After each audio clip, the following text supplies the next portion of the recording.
Hello, everyone, and welcome to Slash Film Daily for Thursday, February 28th, 2019. On today's episode, we're going to talk about the latest film and TV news. This is Slash Film Editor-in-Chief, Peter Sciretta. And joining me on today's podcast is Slash Film Senior Writer, Ben Pearson. Hey, what's going on? And writer, Chris Evangelista. Hi. It's the last day of February, guys. We're already at March. Isn't that kind of insane? Yes. Yes. Let's dive into the news. A lot has happened since the last time we talked to you. We recorded the podcast yesterday morning, and a lot of stuff hit yesterday afternoon. And one of those things was we learned who is in line to become the villain in the next James Bond movie. Ben, tell us about it.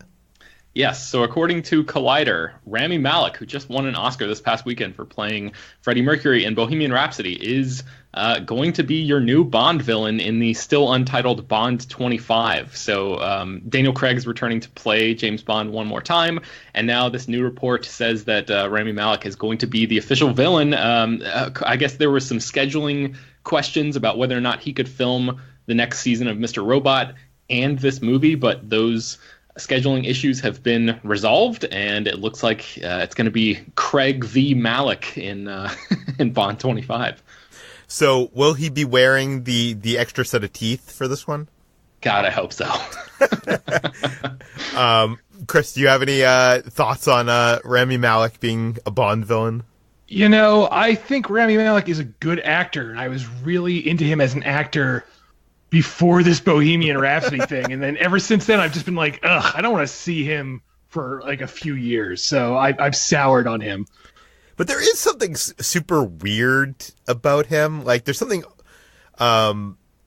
he has a very like otherworldly quality. He has like a very hypnotic sort of voice, and so I do think he could probably play someone creepy if he leans into that. I don't think he's ever really played like a villain before, so that might be interesting. And I feel like it really fits like the Bond villains. They always have like something a little off about them. Yeah, and Christoph Waltz won an Oscar and then ended up playing a Bond villain, and now it looks like Rami Malek's going to be doing the same thing. I find it hard to believe that Daniel Craig could be threatened by Rami Malek in any way. So maybe he'll be more of like a tech-centric villain or something. But because I can't really see those two like trading punches and Rami Malek coming out on top in any given scenario. Yeah, I feel like he's going to be more of like the guy, the kingpin that's like orchestrating the whole thing from behind a computer. I mean, maybe that's just because I watched too much Mr. Robot. But yeah, okay. Let's move on to Suicide Squad 2. They have lost probably the second best cast member from the original film. Chris, tell us about it. Yes, the first being Slipknot, the man who can climb everything.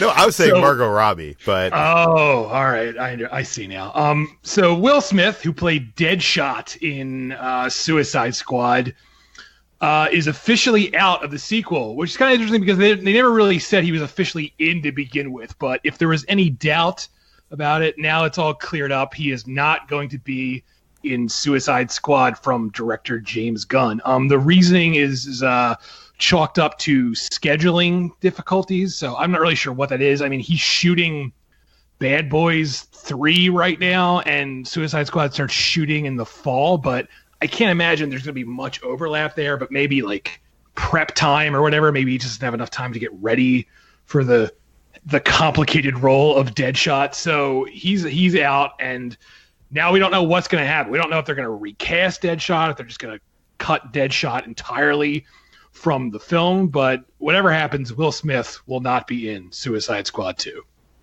Like, am I wrong? Like, is he one of the best parts of that movie? I mean, it was an otherwise bad movie, but I feel like him and Margot Robbie were the only things I really kind of liked about that film. Yeah, I do think, even though that movie is awful, I do think he gives as good a performance as he can with the material. So he, let's put it this way: of all the problems in Suicide Squad, he is not one of them. Ben, what do you think they're going to do? Do you think they'll replace Deadshot with like another actor, or like what are they going? Are they just going to explain he's off somewhere living his life? I'm wondering if they're just not going to mention any of the previous people, and because the idea of Suicide Squad is that it's a team, so technically that name could apply to any grouping of individuals. So maybe James Gunn has something up his sleeve where he's planning on just bringing in totally different characters to be a new version of the Suicide Squad. That's what I would guess, because otherwise it seems like it would slow the movie down too much or feel unnecessary to address characters who aren't there, and maybe it would confuse people, especially since the title is supposed to be The Suicide Squad and the other one is just Suicide Squad. So there's already going to be some confusion going on, I think. So they would probably do well to try to limit as much confusion as possible all the way around. Yeah, when this was first announced or, reported by the trades, I had heard that James Gunn's version was a complete reboot with new actors and stuff. And then we heard differently. And now we're hearing, this Will Smith news that he's not involved. I'm wondering if that was like just the news that it was going to be a sequel of some kind and feature these actors reprising the roles, if that was even true at all in the first place. I don't know. Okay, let's move on to a Netflix show. They have announced today that they are going to be making a new version of the Babysitters Club. This is something I really have no experience with. I know that these books were all over my school as a kid, and I also remember there was like a TV show on like the Disney Channel or something. Ben, what is going on here? Yeah, so the Babysitters Club is a massive, massive property. There are like over 200 books in these in the series, and I think they've sold something like over 180 million copies. But anybody who grew up in the 1990s probably is very familiar with it, even if you didn't read any of those books. As you mentioned, there was a TV show already that actually was on HBO, and it only had one season, but then it got picked up and aired in syndication from like 94 to 97 on Nickelodeon and the Disney Channel, which is like prime 90s kid time slots right there. So there was also a movie in 1995 with a separate cast. So I'm guessing... I feel like back in the day, I wrote that off as, young Pete wrote that off as like, oh, that's a girl show. I'm not going to watch that. But I feel like nowadays things like, Riverdale... which I think if you had come out with that back in the 90s, it could have been written off as the same kind of thing. It is appealing to both aisles of the sexes. Yeah, and we were, that was my first thought about this was, a Babysitters Club show is coming to Netflix. I wonder if they're going to give it the Riverdale treatment. But apparently that's not the case, because this press release talking about the show specifies that this is going to be a family-friendly adaptation of the book series. So it's not necessarily going to be like a dark, sexy riff on the original formula of these girls who team up to form a babysitting company. So Rachel Schuchart, who is a writer-producer on Glow, is going to serve as the showrunner for the show, and then Lucia Anello, who directed a bunch of episodes of Broad City and the movie Rough Night a couple years ago, is directing and executive producing as well. Well, I like Glow. I'm not sure if this is... I mean, it's weird. Like, Netflix comes out with so much original content, but the big narrative shows, I seem to give most of them a chance. I'll watch at least one episode. Ben, do you do that as well, or like, are you more picky?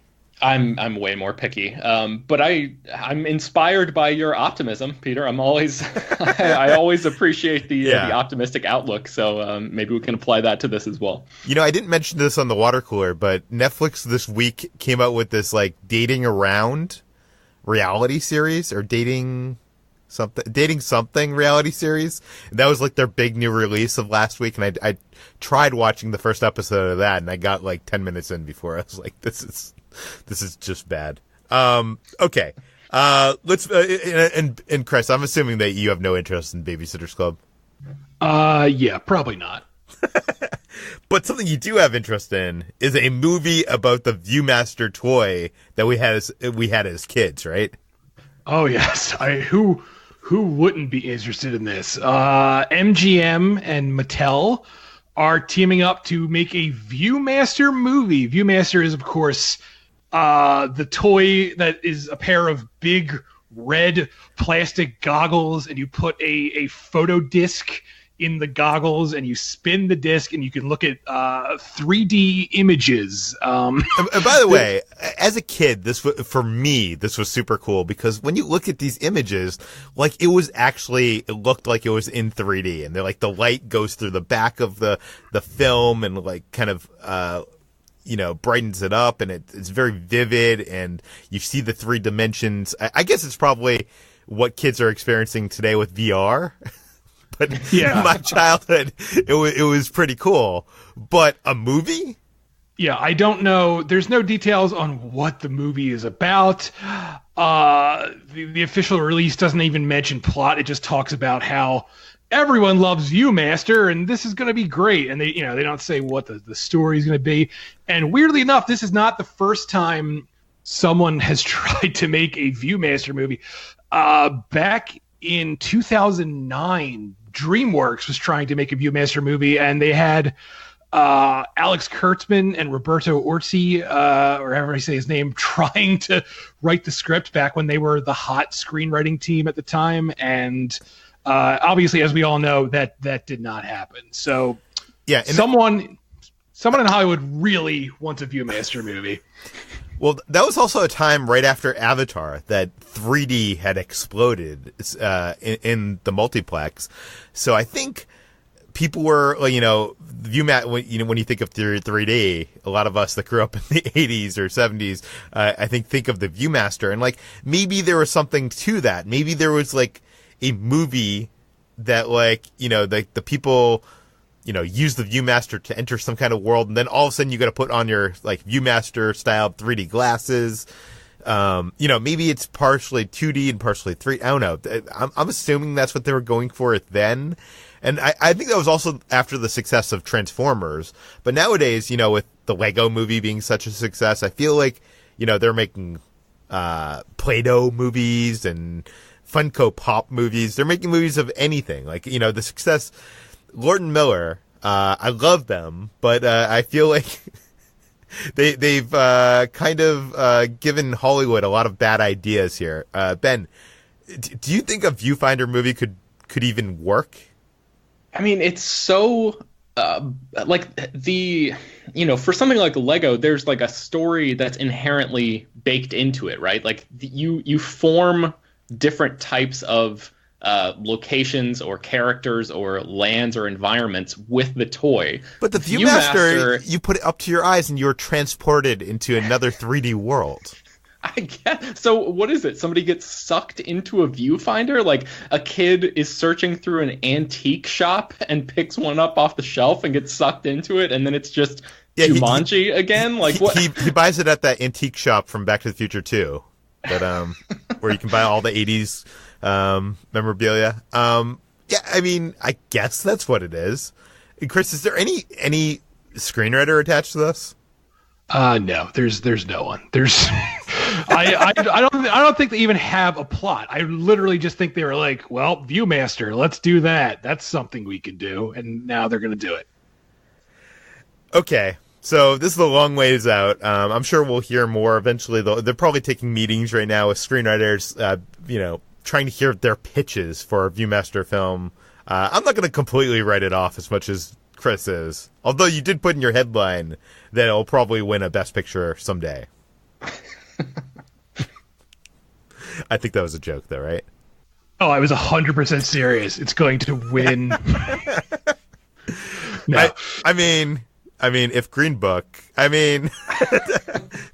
okay, let's move on to Disney. Let's talk about Disney. It was revealed yesterday that they, since buying Fox, they have already acquired a majority stake in Hulu, and now they're trying to acquire Warner Media's 10% stake. Ben, what do we know?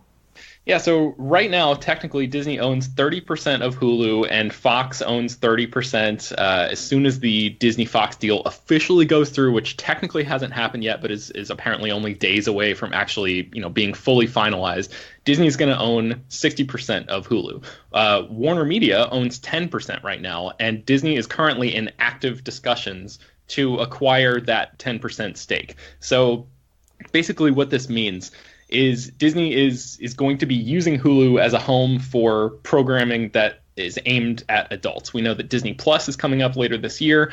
That is going to have mostly family-friendly stuff. So there's going to be some Star Wars and Marvel stuff on there as well. But that's going to be like the Disney branded stuff that protects the brand that they've been building for decades.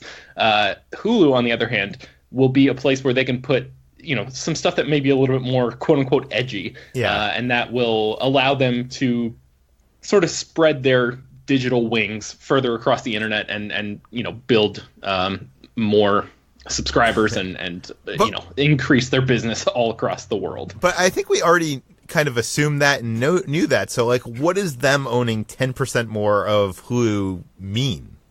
Well, I think they're also actually they've been talking about, or I guess floated the idea of buying out Comcast's share as well. And Comcast would own the remaining 30%. So it looks like Disney, ultimately wants to own the entirety of Hulu.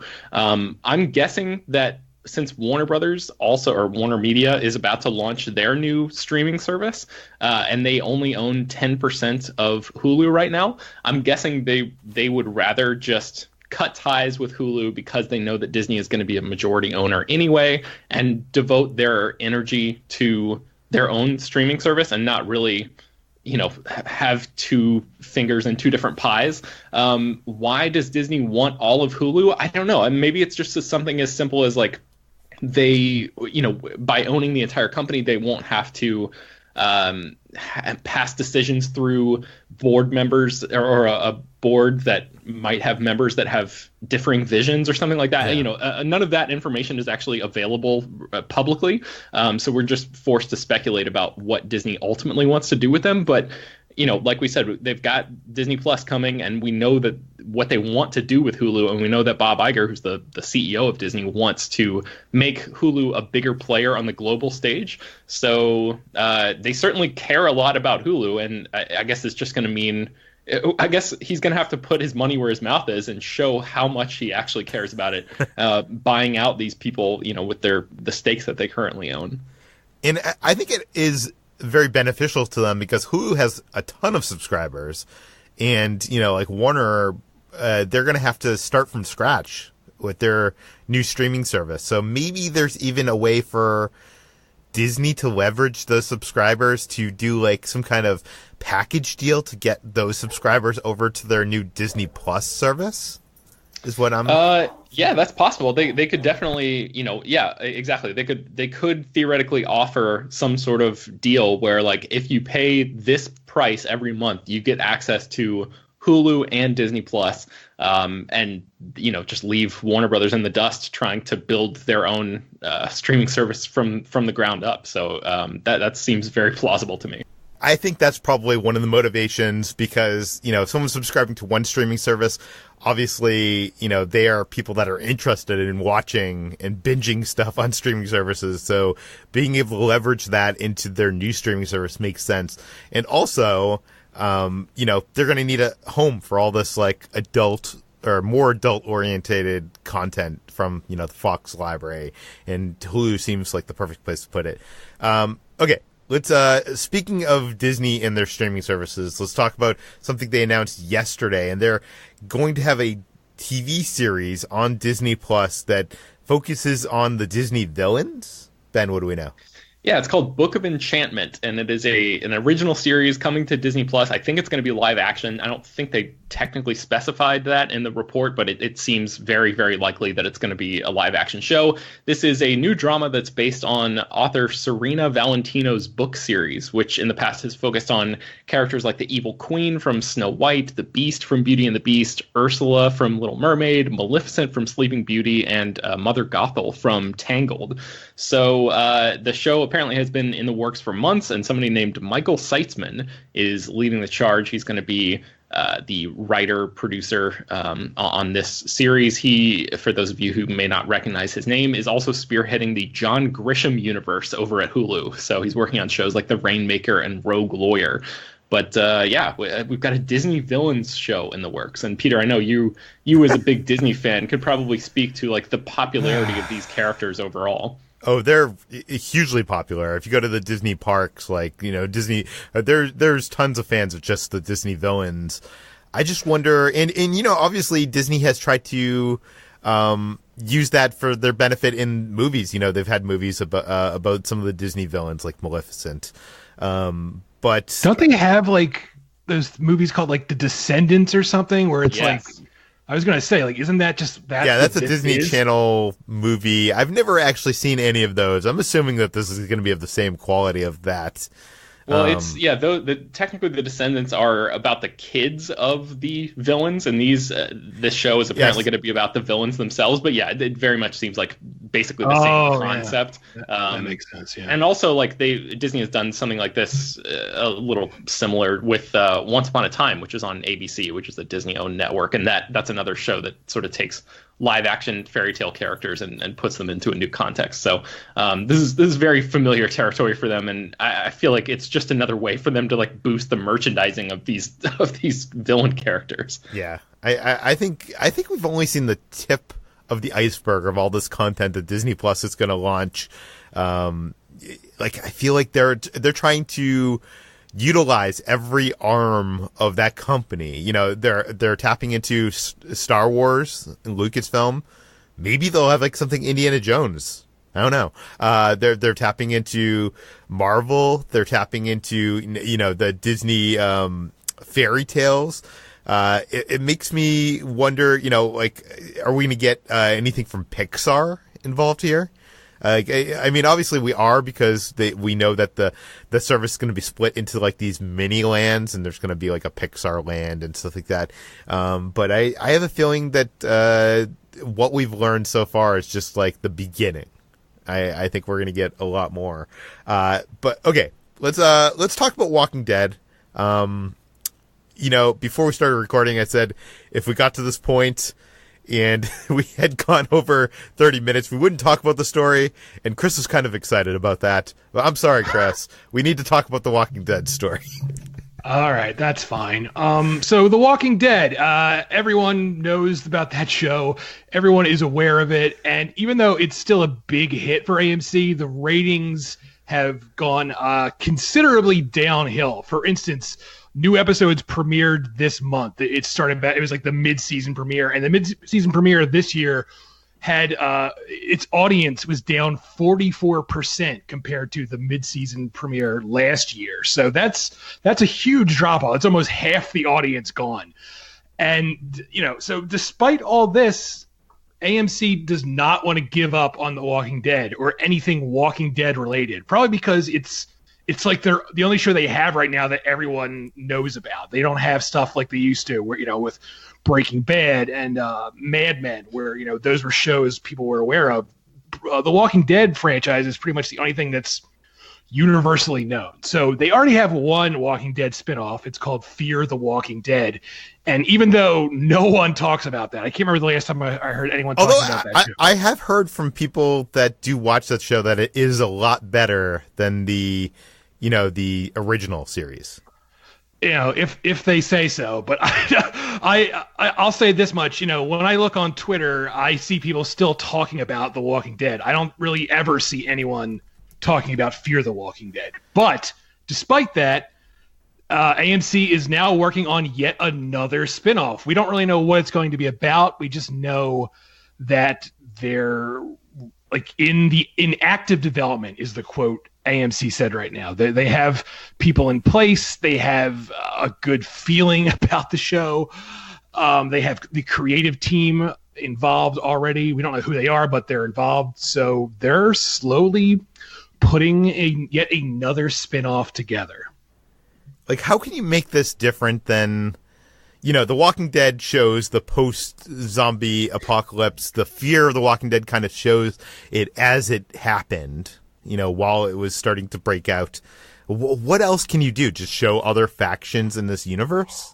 Or like maybe like the far future where like, I don't really know. I don't know where The Walking Dead is right now as a show, but maybe they could jump like hundreds of years in the future after like society has slowly like rebuilt itself, but it's like this I think actually I think Jacob told us that the comics are actually currently doing that. That like it's like in the future where they're like trying to rebuild and stuff. Is it like that far in the future though? Like hundreds of years? No. See, like that's what I'm saying. It should be like, and they could be like, remember in the olden days when there was zombies, and then like the zombie outbreak can start again. And it's like, here we go again. Or, Chris, the other way, a prequel show where zombies are like riding around on dinosaur backs, and then the meteor comes and obliterates dinosaurs and zombies, paving the way for normal society to rise, and then the zombie outbreak to begin as if it's the first time in the first show.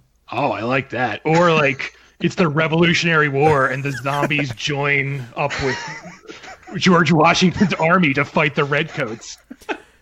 Or what if they, and I wouldn't put it beyond them. What if they just do like a Rick prequel series? So it's like him as like, what was he, a cop or park ranger or something? Sheriff or something. Yeah. Zombies. So it's just like him as a young sheriff, like there's no zombies to be seen anywhere. It's just him. Just a cop show. He's a crossing guard at his elementary school. It's a very young, it's like young Sheldon, but young Rick. It's John McClane year one right there. Yeah. All right. All right. AMC, I hope you were listening. We just gave you several ideas for other shows. I think one of my favorite parts of the show, I'm not sure how listeners feel about this, is when we try to imagine ideas for these concepts, these ridiculous concepts that Hollywood comes up with. And I hope you guys out there appreciate it because it's one of the things I enjoy the most. Chris, where can people find more of your work online? I'm at /film every day, and I'm on Twitter at CEvangelista413. Ben, where can we find you? You can check out my writing at slashfilm.com, and you can find me on Twitter and Instagram at Ben Pearson. You can find me at /film on all social media. You can find all the stories we talked about on today's podcast on the website and linked in the show notes. This podcast, /Film Daily, is published every weekday on iTunes, Google, Overcast, Spotify, all the popular podcast apps. Please feel free to send your feedback, questions, comments, concerns to us at peter@slashfilm.com. And please head on over to our iTunes page, write us a 5-star review, tell your friends, spread the word, and we'll see you tomorrow.